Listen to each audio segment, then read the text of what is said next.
What you gonna do when you get a mouthful? I'ma eat it up when I'm at the table. Who's gonna listen when you get an earful?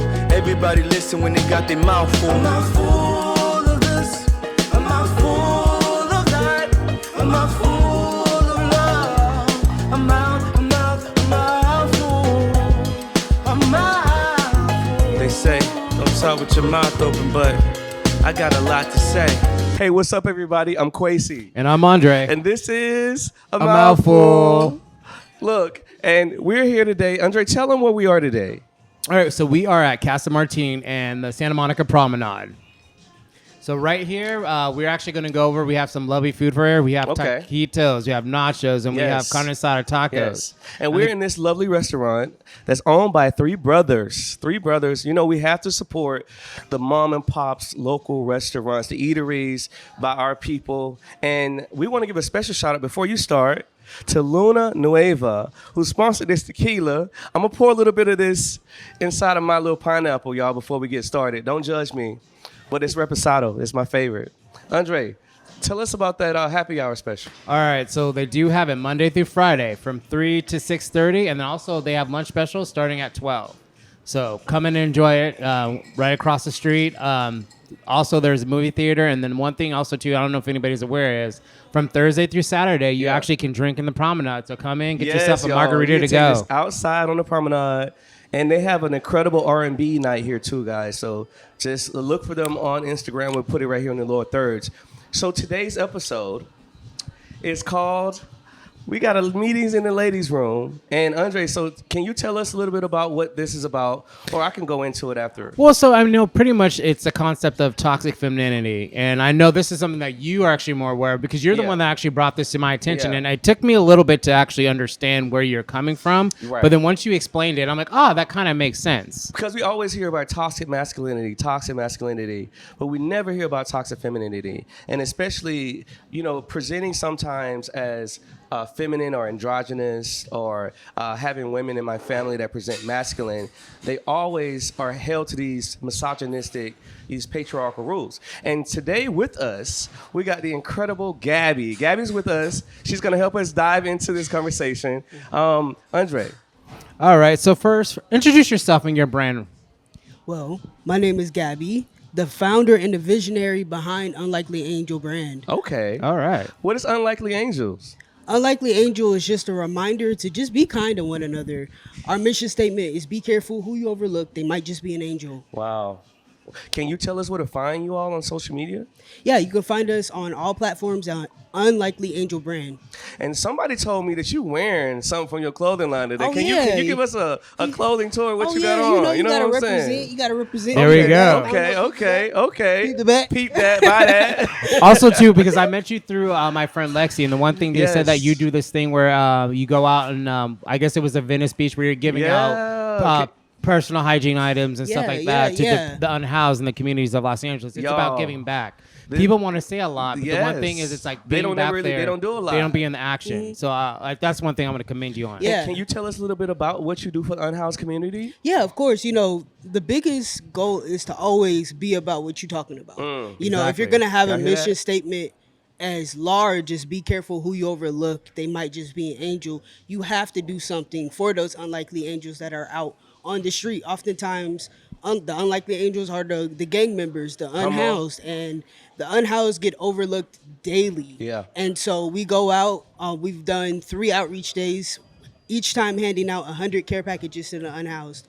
And we've raised over $2,000 just on our own efforts, just a small group of people that have just done some monumental things. And we're planning to do a lot more. Let's go. Eventually shut down Skid Row and have a concert for them. Yes. And give them hygiene support. We want to be a part of that. Whenever that happens, come a call in on us. And you guys that are watching, make sure that you're donating to Unlikely Angels. We're going to roll that to the lower thirds. Like, we're just proud of what you do. Before we get into this. Thank you. Yeah. This is so much bigger than you, and the fact that you're allowing God to use you, right. And the fact that you understand you never know when you meet an angel. You never judge people by their cover, right. And we're just proud of you. Thank you. And we want to support anyone that's doing something bigger than them.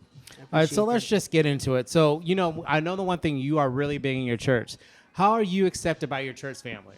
Oh, I'm more than accepted. Yeah. Oftentimes, people are waiting to see what I'm wearing, which is the Y'all hear funniest that? thing. She got that Yeah, on.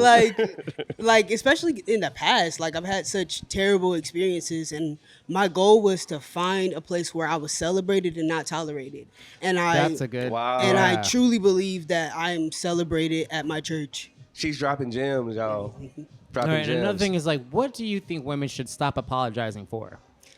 Stop apologizing for just being. I feel like oftentimes women in society are just expected to put on a happy face and go out to the world and make sure they're looking pretty, make sure their hair is done and their nails are curled. And sometimes Speak. the only thing that you have the energy to do is just be. And so not apologizing for not being happy all the time and not Yeah. apologizing for oh, I'm sorry, I forgot to put my makeup on. Like, no, just go out and just be yourself, because there's so many different positions and so many different places that you're being pulled into. Yeah. Just be. It's okay to Yeah. just be. Just be That's yourself. very insightful. Yeah. Yeah, I'm gonna dive deep into this topic today. The topic is about toxic femininity. Right. So Gabby, I'm gonna ask you, explain your definition of what you think toxic femininity is. I truly believe it's forcing yourself into a box that was never designed for you.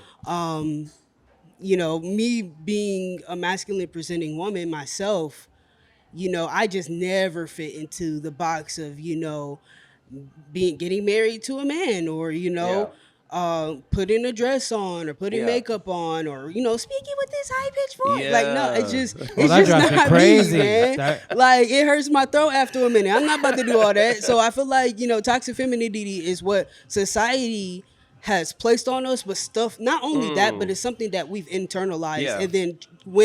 and then we started becoming the voice of society. Yeah. I mean, we all are subjected to it too, because I yeah. can even make, especially Yeah. too in the gay community. Oh, speak. One of the biggest things is they always talk about men that present more feminine, how a lot of guys, and it's like I said, Yeah. it is very toxic. Yeah. How if you look at like a lot of these apps and like these dating apps, and some of the stuff they say is just really crazy. It's crazy because I know a lot of guys in the gay community. I present as pansexual, and it's heart over parts for me.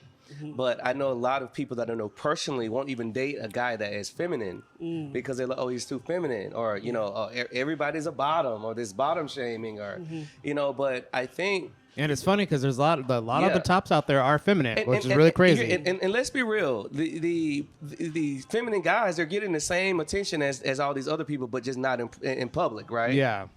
So, which goes me to ask this second question.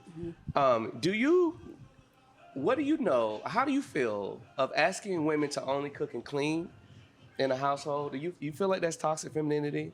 It is. I feel like the goal of a household is it's a team effort. Come on. And I feel like if everybody, like, of course, people have whatever works in their house, but when it's an expectation and not a conversation, that's when the problems start to set in. I Yeah. like you that. know, Yeah. like, yes, some women, they just prefer to cook and clean, and that's what they love to do. Some women, they're the ones Yeah. that go out and they work and they do all these things. Like, they don't like to cook. Some of them can't cook. So- Like, so And so that's Burning top So ramen. that's what a good woman is. Do you Right. do you think that a good woman is rooted in those expectations and not conversations? Yeah. A good woman is definitely, you can find the good woman in the conversation. Yeah. Because here's the thing, like, everybody wants a 50-50 or 80-20, and whatever works for you works for you. And Yeah. for me specifically, if I'm in a relationship, I'll cook sometimes, or I'll clean sometimes, or I'll go out and I'll make the money. Like, whatever it is, you just have to find what works for you. But if it works for you and it doesn't work for anybody else, you can't put your personal convictions on other people. And No. that just goes for everything. Yeah. And it is toxic when you're taking something that you've put on yourself, and you're trying to. It's like you put shackles on yourself, Yeah. and now you trying to rope somebody else into your shackle, and it's just not fair. As my grandmother say, the blind leading the blind. Right. And How you it's feeling? like also just presenting your true self. It's like there's so many people, like especially women, that will not step out the Yeah. house wearing makeup, and it's Yeah. like, look, you can't be perfect all the time. Yeah. And I do feel like society, when it comes down to it, has this image of women having to be perfect at all times. Right. Yeah. I'm not gonna lie. Sometimes I mock the whole thing with kitty heels. Kitty Yeah. heels drive Yeah, me kitten crazy. heels. I don't. understand. You know why kitten they were heels. invented, right? Why were they invented? They were invented because men did not want women to be taller than them. Oh. Kitten heels were invented because a woman standing next to a man shouldn't be taller than a man. Oh, that was the whole thing with Barack and Michelle. Yeah. Because Barack is already tall, but Michelle's a tall woman too, and they Yeah. made her wear She could not wear a flats. heel over 2 inches. Yeah. Isn't that wild? That's crazy. So I'm going Because to she ask was a you, this is a good segue. Do you feel like you present mask to get the girl, or is that just your identity?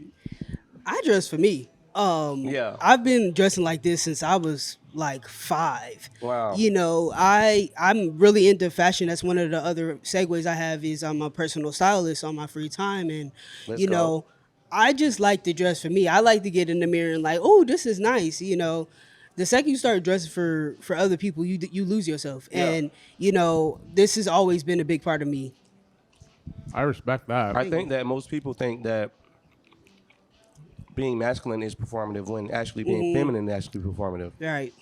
Like all of my sisters, they are tomboys at home, but when they go outside, they dress up. Yeah, He's yeah. been wearing the Lipstick, daddy's yeah. boxers and everything, So and gym socks and like t-shirts, which is fine. I just think it's really when we think about it, I think, and it's about societal norms, what they expect upon us. Right. And I feel like and I think you said a very good, valid conversation. You say there should be not expectation, it should be a conversation because some people do like they don't mind that, and I feel like sometimes, especially with certain like cultures, they expect that women to be at home and keeping to take care of the kids. And some of these women are raised to be like, you know what, I can go to school, I can perform all this stuff, and then they marry these guys, and they're like, oh, I expect you to be at home and cooking, and it's like even though they're way more educated than them. They probably can make way more money than them. I feel like you need to have this conversation. It's like, well, you know what? Look at it. Next time I check, if we match in pay stub for pay stub, looks like I make a little bit more than you. So maybe you should be doing some laundry, my dude. Like, come on now. So I have to ask you this. What would you tell your 18-year-old self that you didn't know then, you know now? What would you tell 18-year-old Gabby? That it's all right. Like, because I did get into, you know, that toxicity when I was younger, you know, especially because, you know, we talk about toxic femininity. I did start to exhibit some of those traits of toxic masculinity where, you know, I had to, you know, because I was the masculine presenting one, I had to pay all the time and all these things. And I'm just like, you know what? It's okay for me to want to be pursued. And, you know, me as a woman, it's okay for me to be soft and all of these things. And now I'm just me. Right. And so, I would definitely tell 18-year-old Gabby, like, you know what? It's okay to just allow yourself to be who you are. Like, no matter what you put on, you know, no matter what you go outside to do, just stick true to who you are and keep God first 100% of the time. That part. Yeah, doing stuff outside of God and, you know, leaning on your own understanding will definitely put you in some situations, and I was in some situations. So, and well, I'm in a much better space now. That's what I would tell 18-year-old Gabby. Wow. I have a caveat to that. Have you ever used femininity or when you were faced, when you were being judged, or when you felt like you wanted to be comfortable around people, did you ever lean into that so that, you know, others wouldn't judge you, and particularly family or people that you were trying to impress? I can't say that I have, just because there was no hiding. Like, there was no hiding. Like, you know, I did at one point try to tell my parents I was straight, and they knew I was lying, but shout out to mom and dad. Yeah, but you know, they wanted to believe what they wanted to believe, and I'm just like, if that's what you want me to say, I'm gonna just say it. But you know, deep down, they knew, like, come on, that's a little boy walking around. All right. You know, what you say? You know, and you know, I just also kind of want to touch back too, because I think this is also important because because I know also too, the one thing that you were giving out, I guess, was like personal hygiene kits, especially for women, because that's something that when you go in the communities, I know that's a big deal, especially when they go to like, when they're doing these big giveaways and stuff. That's one of the products that they focus on because of the actual the lack of care when it comes down to feminine hygiene products within those communities. Right. And I think that's important for people to really focus on. Right. It's pads and tampons are expensive, and people have a right to feminine care. They have a right to it. It shouldn't be a privilege. We don't choose whether or not we're going to bleed. So we shouldn't have to choose what we're going to pay to, take care of our hygiene stuff. I think that there's this rumor that even presenting masks, somehow you have to not care about your body, your pH. Yeah, I've heard it. Yeah, oh Lord, I've heard it. Can you tell us? Have you experienced people with those problems? Trying to be so masculine. Yeah, there's so many things that come with it. People not having the best hygiene because they feel like that's what a man would do, and or they won't carry a bag. Like you got your pockets look like you looking like that Squidward from that one episode where he ate all them Krabby Patties and his pockets was all full up. No, like literally, you would rather do all of that than just put a walking around bag on like hot Fritos. Like it's fine. It's crazy. It's the same thing in the gay community. You have straight guys don't even wash their ass. Yeah, it's crazy word. Washing your ass too long makes them gay. Like you walk around here with a stank ass, smelling like a bounce. Having dingleberries just lingering around. Bag of bounce that ass. Yeah, because that's you don't want to wash your ass work. because washing your ass is too gay. You want to touch your. Yeah, Can you hit me up with some of this? I can hit you up with some of this Luna Nueva. He needed to take the edge off after that conversation. I understand because they be ripe sometimes. They be right. Yeah. And it's not just smell him. Too. Yeah, it's not okay. And and I feel like that just goes back to the lack of education that people have. It's okay. Just do what you're gonna do. Like if some people they rather not wear cologne or perfume, that's up to them. But basic hygiene is exactly that. Yeah. Basic. It's in the name. And Can you look in this camera and tell these young women out there who however they present and what they present, it's okay. It's okay to take care of your bodies, guys. Right. It's okay. Right. Right here? Okay. So women, men, theys and thems. Yes. Please, I'm begging you. If you don't do it for yourself, do it for me. It's okay. It's okay to take care of yourself because where your body goes, so does the mind. Yes. And if your physical health is not up to par, your mental health is slipping. We're all connected. Everything is connected. And so taking care of your mental, your physical health is super important. Going and taking a shower. It prevents sickness. It's okay, guys. Yeah, it's okay. It doesn't make you gay if you wash your behind. And I'm gonna look at this camera. Straight men out there, it does not make you gay to wash your ass. It does not make you gay to scrub your body and to smell good. It does not make you gay to put on cologne and to make sure your hygiene is where it is. Like we have to start having honest conversations. And we have to start taking care of each other. So, take this. So if your friend stinks, say, hey, bro, let's jump in that shower for an extra 5 minutes. Right. Here's some Irish Spring. Let's use two different towels. Please. Two. Two washcloths. The same one that go back here I use a loofah, but then also have a face scrub. But I use two different ones. Yes, two different methods. I have a great friend. She has a brand called Skin Mia.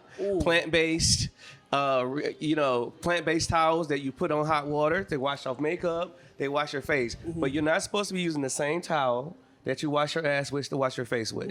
And so many people do that. It's and nasty. then I'll pivot on that. But I want to just, round this up and just say thank you because, not only are you a black woman, you're a black queer woman. Not only are you black and queer, but you're a boss. Not only are you a boss, but you are changing the fucking world. Thank you. You are changing the world, and you're helping the homeless. Thank you. And you're charging us to just be better and do better. We have all these first world problems. Yeah, and the thing is, it's about we need to look at ourselves, and we have to understand, people always want to talk about the homeless problem and the unhoused problems, but we need to look at it like, okay, why are these people like this? Because people want to have this, oh, they're drug addicts. No, there's a lot of people that are out there because you can't afford, because somebody wants to raise up the rent. I mean, if you look throughout the Santa Monica Promenade, there's a lot of these apartment places and a lot of these buildings are, at least because they're jacking up the rent. People can't simply afford. And what is the average cost, median cost to live comfortably in LA now? $117,000 to live comfortably. COVID just changed so much for people, and people believe that it's because, they're drug addicts. Some of these people, they lost their jobs because of a world pandemic. And they still have not come back. And some of those people are out there because genuinely because they didn't have access to mental health care. They genuinely lost their minds. And so if you can't even walk around the street and have a productive conversation with somebody, how do you expect them to work? And Gabby, we're in this is National Mental Health Month right now. We're having this episode in. Right. And there's some days where, I make a good living. I have my shit together, but there's some days where it's too much for me. And I got a roof over my head. Right. So how dare we set the bar so low for people to have so little? It just speaks to who you are as a person. Yeah. To give a voice to the voiceless, and I just always want to bring it back because I love it. We can't do it, and they can't do it alone. No, this is real life. It says in the Bible, iron sharpens iron, and if there's nobody to sharpen them, then they're just gonna remain dull. Dull as hell. And they have to have people around them that be like, hey, I see you. You're out on the street. You need help. Some of them they're too prideful for ask for help because that's just their heart. They're usually used to getting it on their own, but telling them like, hey, it's okay to ask for help, and if you don't ask for help, I'm gonna try to see the need that you need and fulfill it for you. Meet them there. Right? Because we just got to meet people where they are. And they say real love is right. You don't have to ask a person know. you love Right. what they want, what they need. You're just there, and I think we should just adopt that. Gabby, I just want you to tell the people again where they can find you and what you got coming up. When is your next, drive to help the people, the unhoused? Like, what's coming up with you? So again, you can find us on all platforms at Unlikely Angel Brand. And our next step is we're shutting down Skid Row on December 19th. What? And we are going to be having a concert. We're going to be giving medical supplies, mobile showers, haircuts, groomings, and just going down there to just help those people feel like the people that they are. Yeah. Because what? They're people, and I feel like when somebody, I think it was like an episode of The Pit where they, at the hospital, they took in a person that was unhoused, and they gave him a shower, they shaved him, cut his hair, and it was just one of those things where he felt like a different person. Right. And it's all he needed.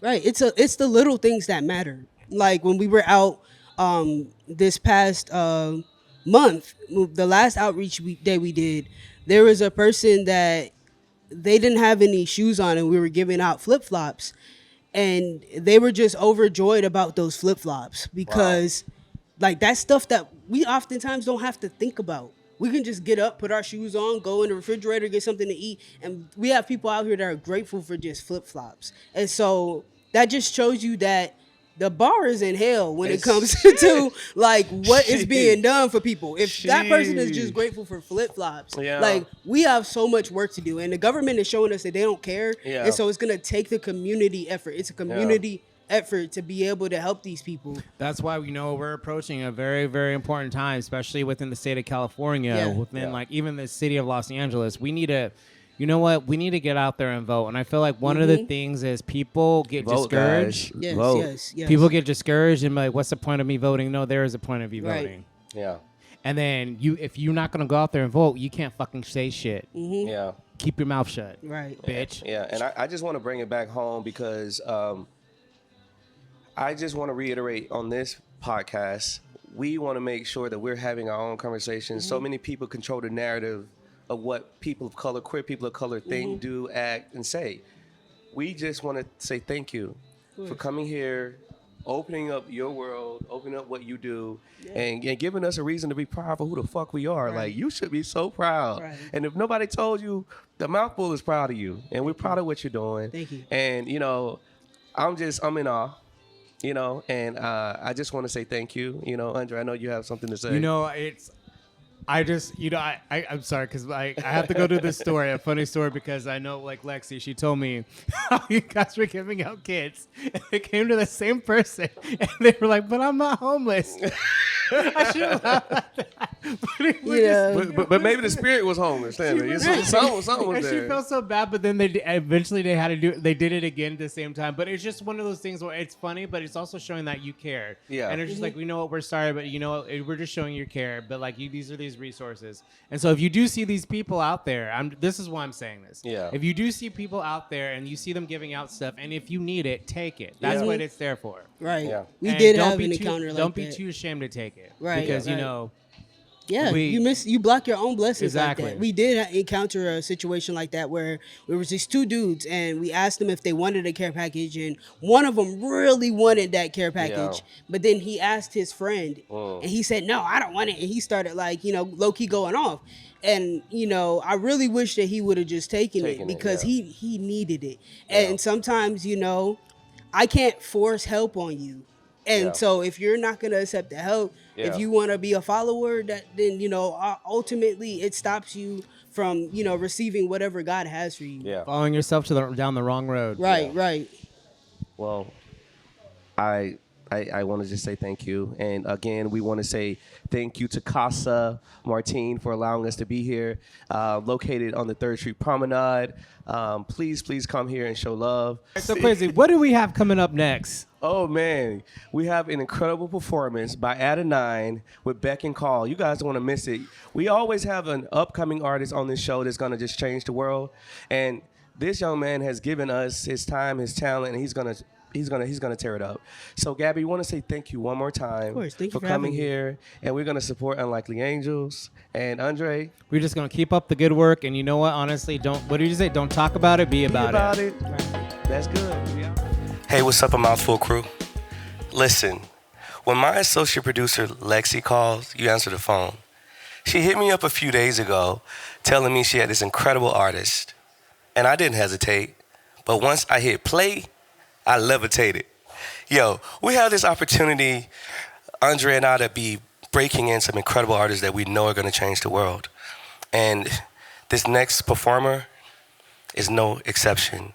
He's beyond exception. Performing Beck and Call. Y'all get ready. The king, the legend in the making, Ada 9. Let's go. What's up, everybody?